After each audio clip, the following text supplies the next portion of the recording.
thriving artist is one who's doing things relentlessly without worrying about any outside influence, whether it's trying to make a living out of it or um, trying to entertain others. I think that's a thriving artist. Not worrying Yeah. about selling your art. I think that's probably the biggest thing. You know, it's not about money. It's about being free enough of judgment and allowing oneself to create consistently without any outside influence. I think that's a thriving artist. And I think we need to throw the other word into the trash can, never to be used again. Fork in the road between thriving and starving artists is where I'm at. I really like your work. I can't eat lights. I need new heights. Just want to make a living doing the work I love. Throw the notion of a starving artist out of the window. Take the elevator down to the ground floor and jump on it some more. Hello and welcome to the Fork in the Road. Today we are lucky enough to have the amazing artist Ali Sabet, who is also been a brand designer deep in the world of NFTs. He's a healer and even written his own language. Welcome, Ali. How are you going today? Doing great, Andy. Thank you so much for having me. This is a treat for sure.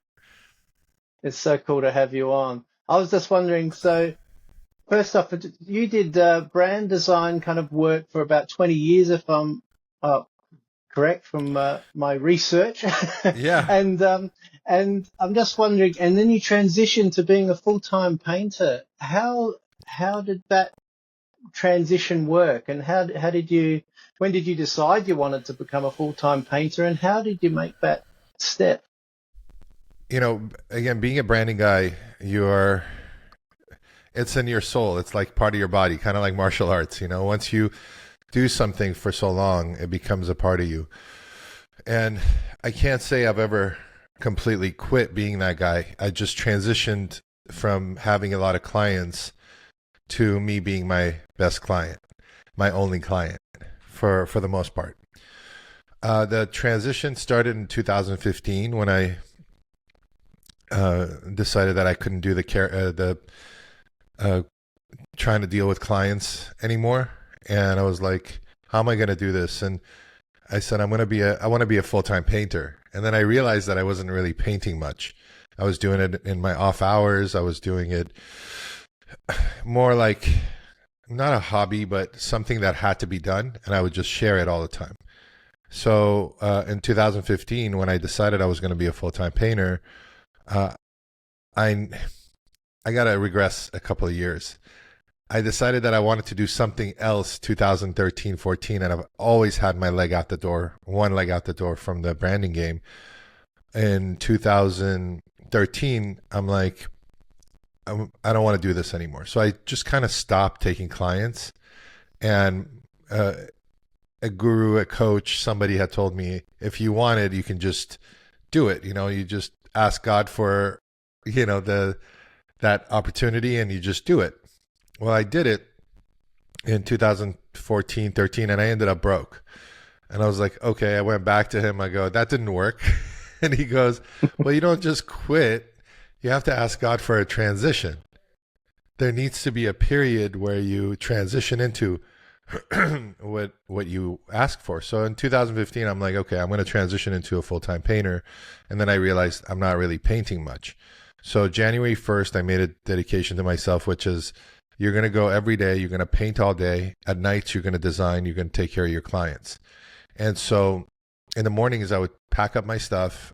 I would either do something in the garage, which was my studio at the time, or I had built a huge toolbox of art supplies over the course of a couple of months, and I would take it to the coffee shop, and I would just paint all day at the coffee shop, come home, take care of the kids, put them to bed, and then go back to design work.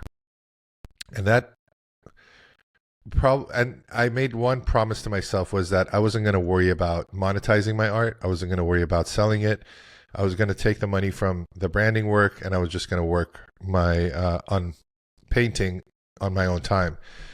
And that process, when you take steps like that, when you take inspired action like that, things changed really quickly. I think by February of that year, I had a couple of people comment on my work, which I was constantly sharing. I was painting during the day, I was sharing, I was coming home. And 2015, I think within about a month, so February something, I got a couple of comments where it's the magical words that people leave when they're going to buy your work, which is, I want this. And Yeah. as soon as somebody says, I want this, they mean it. That's one thing I've learned over the past 10, 15 years. And I was able to sell my first print of a piece that I had no idea even had an audience. So I continued that every day for, I want to say it took from 2015 to 2019. So what I expected to take about 2 years took about 4 years, full transition.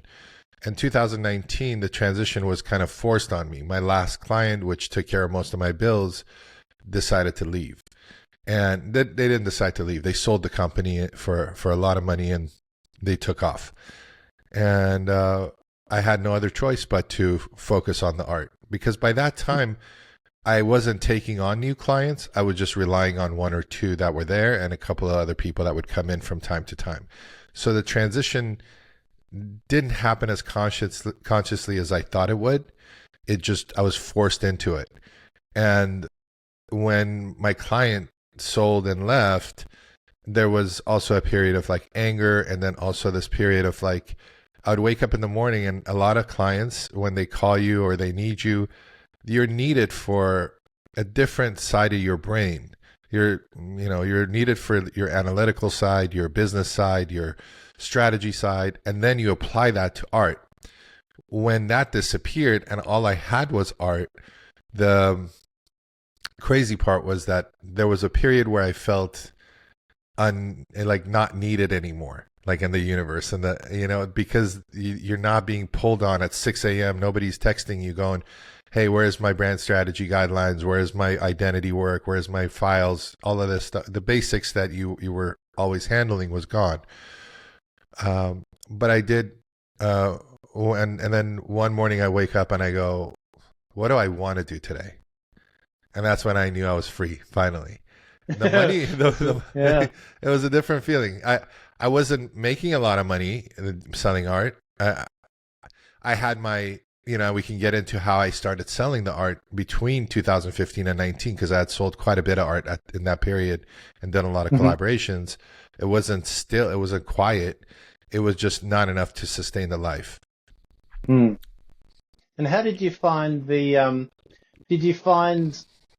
that the branding work and design work, do you think that helped you as an artist to be able to, because a lot of artists, I think, have problems promoting themselves and getting their work out there and creating kind of like a personal brand. But did you incorporate your design element into yourself as a bit of a brand itself?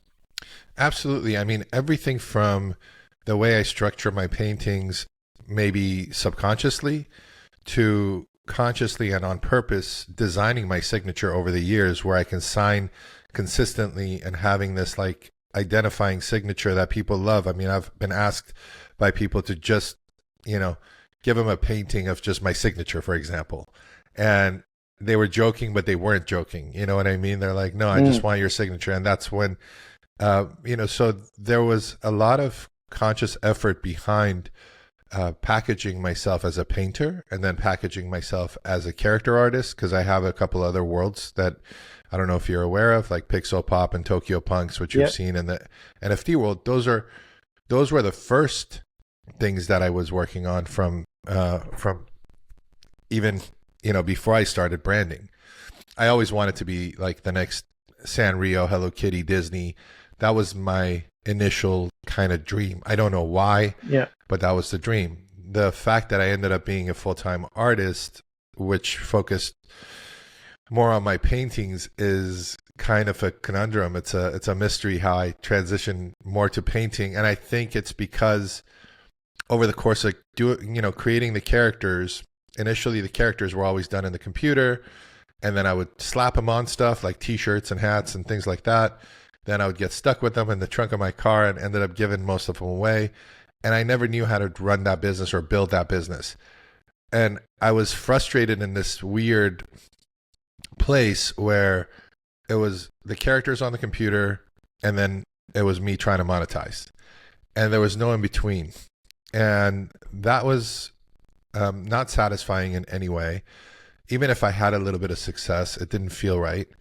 And once I started Pixel Pop again in 2010, this is how the paintings started. If you look before 2010, there's almost no signs of me painting the feminine energy pieces or the language or the love script. There might be parts and pieces here and there, like little clues, but there was no sign of me ending up being a painter or having a different style than just drawing a little bunny all the time.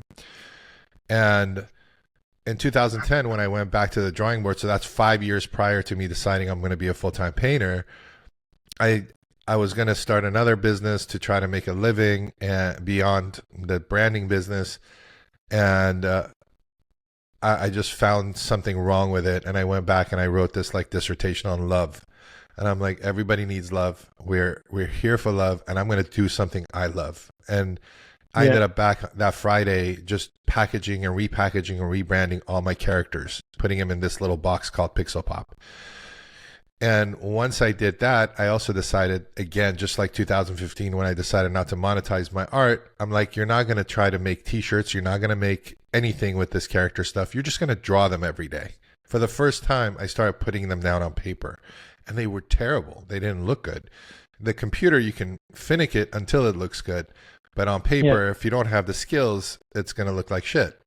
So I just drew them every day and put them on Instagram. And those were the early days of Instagram where you would get a lot of followers very quickly and a lot of fans fairly quickly. And I should have even focused more on it, but I didn't. I think I had like 20, 30,000 followers within a couple of months. I had a lot of likes, thousands of likes. People started tattooing the characters on their bodies, all my little love stacks. And Pixel Pop became kind of a little tiny micro success in my eyes. It hadn't made any money, but it was just, finally I had eyes on me. And I realized a couple of things in that year, in that 2010 to 2011-ish. I realized that I was a frustrated artist. I was this designer who was always in a bubble creating for other people.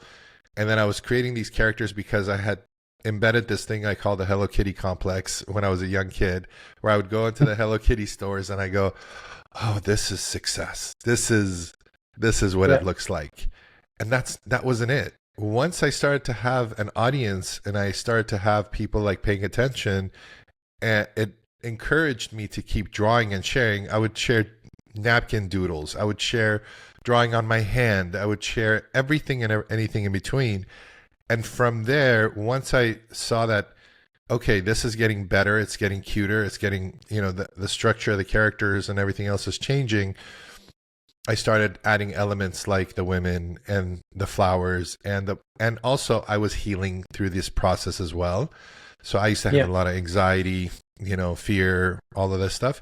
As that was also just kind of, leaving my body, I was channeling more positive things. I remember the early days of the character work, and there's a couple of the first paintings with character work on it behind me, and I can show you later, is that they were dark. They were cute, but they were dark.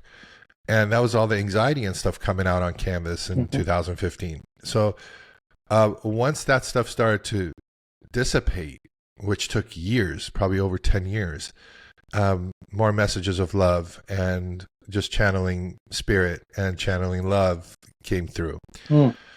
And the other elements came through, the feminine energy, the divine, feminine, the beautiful stuff, which I never thought I would do. I mean, my early paintings, the ones behind me, have like the F word in them. They have random stuff like, eat shit and die or something like that. And they're like a 15-year-old boy, like, which I was 30 something, but it was like a child trying to get out. And once that stuff got dissipated, my channel opened up to more, of a spiritual thing. But the elements of everything else beyond the character work came because I was practicing the art every day. And once I realized I didn't need to just, within about a year and a half, I think by 2011, I had started painting the women and things like that. And people were messaging me like, this is amazing, but why is it on Pixel Pop? Like my own friends. And like, it doesn't belong here. Why don't you start Sabet? They count Sabet on Instagram.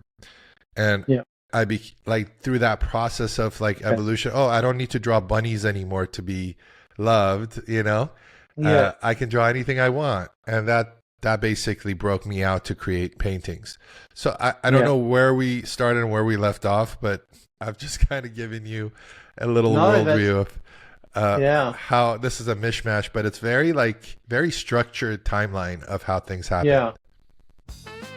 Just a quick intermission to say that the Fork in the Road podcast has a Patreon as well, where you get a whole bunch of special things. You get an extended hour-long advert-free things, like you get to ask the podcast guests questions. You get a blog where I deep dive things which, you know, might help make you successful and me successful, because I'm learning along the way too. You can also chat with me one-on-one and talk about your art business and make it work together. Back to the interview. I've got a question from you know Diego Robot Martinez. Yes. Yeah, so he's got a question for you. He's wondering, what are your biggest pressures of being at your level with creating and managing your career and life without being consumed? So I have a tendency to take bites bigger than I can chew early. So I tend to grow my life and expenses a lot faster than I'm earning them. Even when I'm earning it, I'm already creating bigger ideas of like how I want things to roll, right? It's so my biggest pressure is that I've built a life right now that is hard to sustain without the world of NFTs, right? Without the earnings that I was making in NFTs. So it's a little bit of the pressure right now is to try to see how I can catch up and sustain the life that I've built because of like how I grew through NFTs. And so for the first time, I might have to downsize and I might have to restructure things. And I'm even looking outside of my art business to bring in income that's more sustainable and long-term than worrying about becoming, because now that I'm in the real world again and NFTs aren't a thing, I have a lot of pressure to become even more widely known in the regular world to be able to earn a living. And it's becoming harder and harder to do so with painting. So now you're a content creator or whatever. And it's like, you know what, at almost 50, that's not my dream. That's not why I started this game to begin with. I wanted to be an artist. I wanted to be a full-time painter.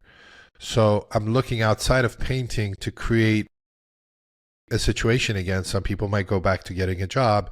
I'm starting another business in the supplement world called Kiana that we just launched last week, to be able to create something that I also connect to and love, because I've been in the world of supplements for 20 years and created a lot of brands that became successful and all of these things. And now it's time for me to do it for myself. And I'm going to do it with the same passion and love I do art. But that way, when the money comes, the art purifies, right? When the money comes through, you know, another channel, now I'm not asking my art to make me money. And as like the book called Big Magic said once, it's like asking your art to go out there and make you money early on is like asking a 4-year-old to go out there and make you a living for you and come back. It's like you're going to destroy that child because you're asking it to make you money.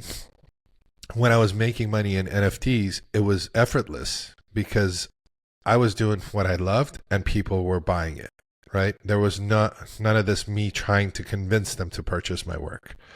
There was the audience, the education was there, the purchasing through the programs of NFTs were happening very naturally.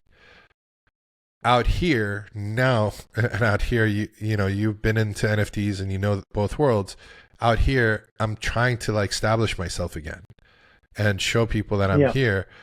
But I honestly don't see how it's going to convert anymore.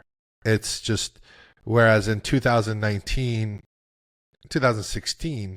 I was able to sell $50,000 worth of art with 1/3 of the following I have today. Now I have 110,000 followers, and I don't know if I ran a collection that people would care so much right now. And I don't know what that is. I don't know. That's an internal feeling. I haven't tried to sell anything on online these days, like in the physical world yet. After all these years of being away, I've tried to sell like clothing and stuff, and I'll do some decent sales here and there, but I haven't tried to sell art this past 6 months to a year, while I'm trying to kind of rebuild and find myself in this world of social media and content creation. And it might not be. I'm starting to feel like it might not be in me selling, a lot of paintings or one painting for $1 million. It might not even be in making my living as a painter. I almost personally am growing out of that need and desire to want to sell my work, because during the NFT period, I honestly I fulfilled like every dream, a childhood dream that I wanted to, right? I made the money. I became quasi-famous in like this little tiny world, we call NFTs. And I traveled the world, and all of the stuff that I thought was going to make me happy and all that stuff, I did it. And it did satisfy me. It was great. And then I told my wife, I'm like, if I die today, from a career standpoint, I'm done. That's why, like, when I share online, like, and I get all this like hate, or somebody's like, why do you keep drawing the same thing over and over and all of this stuff? I'm like, because it's fun, because I love it, because I don't care what you think, because I've done it. Like, it's like I made it in that way. Now, I didn't keep it, but I made it. So it's like, now I got to try all over again, and it's not feeling as natural as it should have been. It's not, I worked 24/7 while I was doing NFTs. I still do. I don't stop working right now. But it didn't feel like work. I was up all night, and I was like 40 something years old, and I had the energy of a 20-year-old. That was so much fun. And now it's fun in a different way, but I don't feel that desire and pull to necessarily make my living out of art anymore, if that makes any sense. I do need to make a living. I'm just going to be very clear. I do need to sustain a life still. I built a life where I would like to sustain it. But as I'm speaking to you right now, even though it's not that I haven't sold anything because I can't, probably. I haven't even tried. But it's most likely because my soul and body is just like, I don't think that's the way I want to make a living. So I think, and maybe you can give me some clarity on how I'm feeling, because this is like totally new to me as I'm explaining it to you.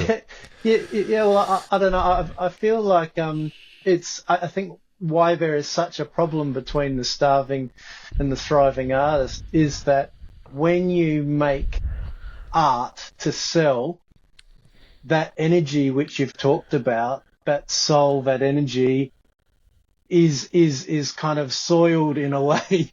You need to make it from your heart, from your energy that's pure, just because you love making that thing. Right. And then someone will feel that energy, as you said, and that will be the reason that they want to buy it. So I think potentially artists have to let go of that, which is hard because you want to live making your art. Right. You have to let go of that idea of making money from your art to actually make money from your art. It's crazy. It's absolutely crazy to be able to get good art. Because I'm kind of having this bit of revelation right now as I'm speaking to you as well. You have to like not put the emphasis on I'm going to make this because to make some money. It's cool and I enjoy it. I still enjoy doing it, but it's missing a very important piece. It's missing that piece that you're making it just because you want to make it. Right. I mean, and look, by the time NFTs came around, I had been selling art on Instagram. I probably sold maybe 1,000 pieces over the course of a couple of years, maybe more. over the course of 4 years. So from a pure data-driven standpoint, I knew what sold, and I knew what people liked, and I liked my work too at that time. The ones that I was selling. Looking back, I'm like, no, I'm not too crazy about those pieces anymore. But there's some gems in between. But I was doing a lot of work that I knew that would sell. So when NFTs opened up, I had a library of content to pull from that were already digitized, and structured, and I knew which ones would do better than the other ones, and I priced them accordingly, and I built the programs to do it. So there was a lot of, it was both, right? I was understanding the business side of it. I already kind of had an idea of what was working, and I could build on that. So I kept painting things that I knew would do better and prettier and more detailed and more structure, and then comes to a place right now where I probably haven't painted anything that detailed for like 2 years. And that could be because the audience isn't there right now, or my soul isn't just driven to do those things anymore because I don't need to entertain anyone, or I don't want to entertain anyone. I just want to create for myself again. So there's that ebbs and flows. And maybe I was doing some of those pieces. There was times where I was like, okay, one more painting with a girl in the center and all these doodles on the sides. I don't know if I want to do that anymore. I just want to take a brush and I just want to draw a circle and sign it, like the piece that I just posted today from a couple of years ago. And I wish I could sell those. It would be really cool if, Rothko can do it. Maybe I can, but he's dead and he's famous, and, and he's in the old school art world. And if I get to a point where people want to buy my, pieces that I just do for myself, then that's great. Then I've done something right from a branding perspective, or people understand the reason why I've been able to distill my work down to that, and they get the same energy and they can see the power of it by, and I could have skipped all this, colorful paintings in between.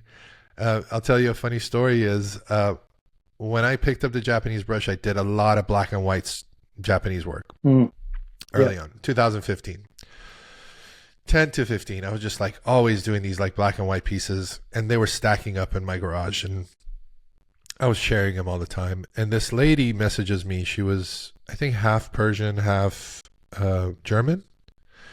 Anyways, she reached out. She's like, I really love Japan. I really love your work. I want to come and see him in your studio. So she came and she started looking, and this is before I started doing a lot of the more detailed pieces digitally or even on paper, and or full of color and everything else. And she looks at the pieces and she goes, I really love your work. And she starts kind of chuckling at one.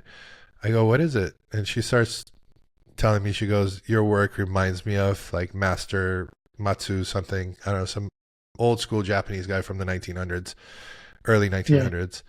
And I go, how do you know this? And she goes, well, I'm a Japanese art historian, and I'm the curator of art at the Japanese Museum of Art.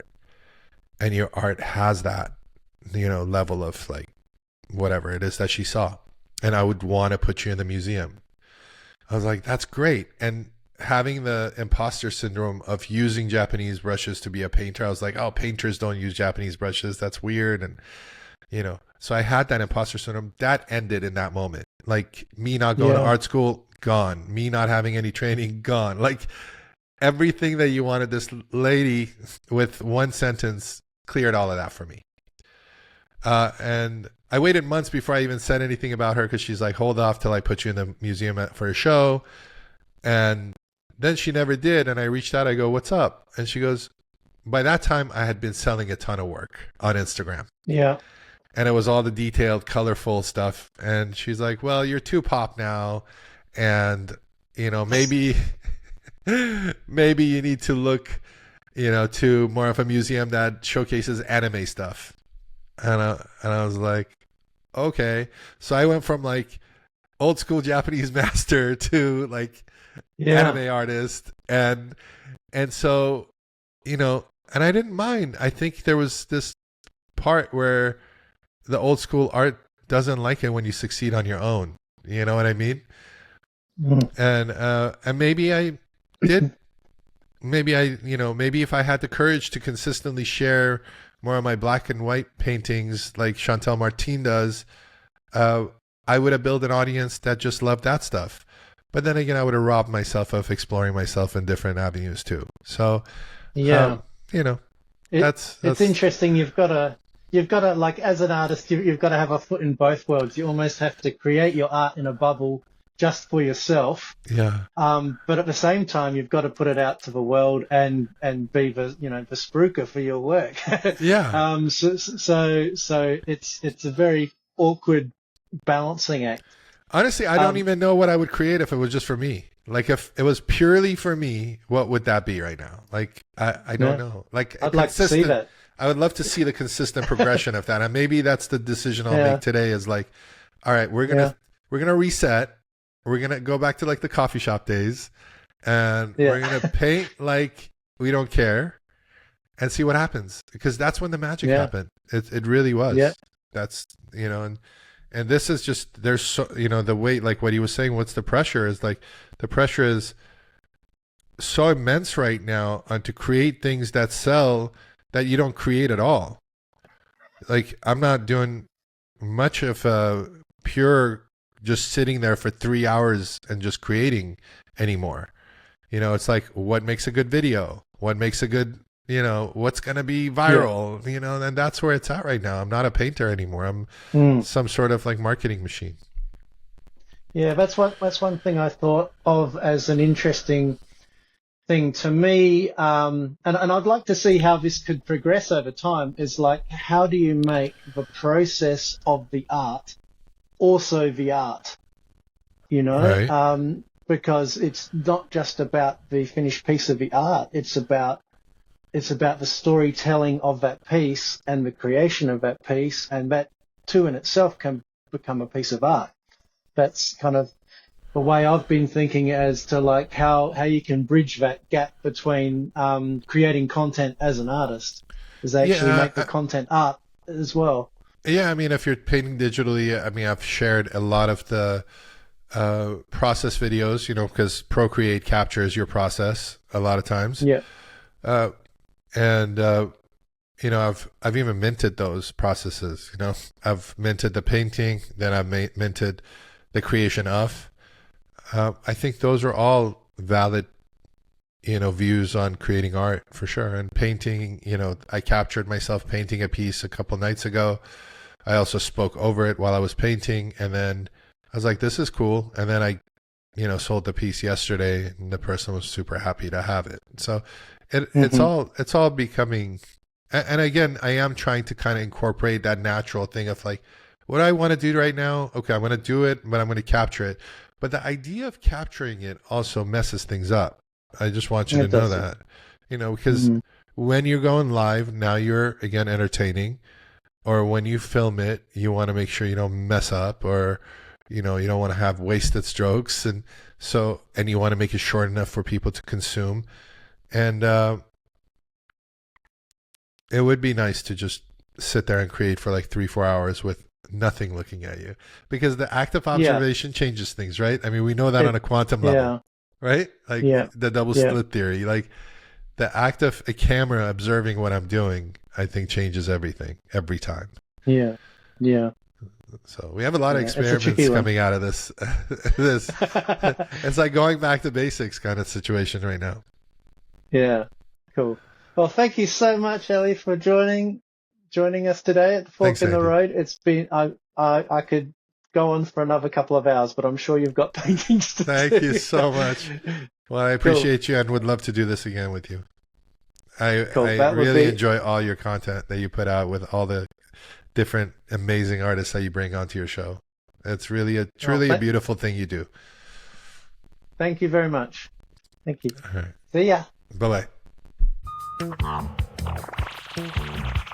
Thank you so much for listening to the Fork in the Road podcast, or watching the Fork in the Road podcast. For those people watching on Patreon, we also have it as a video on Spotify and YouTube. If you like the idea of chatting with artists, talking about how you go from starving to thriving, how you become a successful artist, whatever that means to you, whatever a thriving artist means.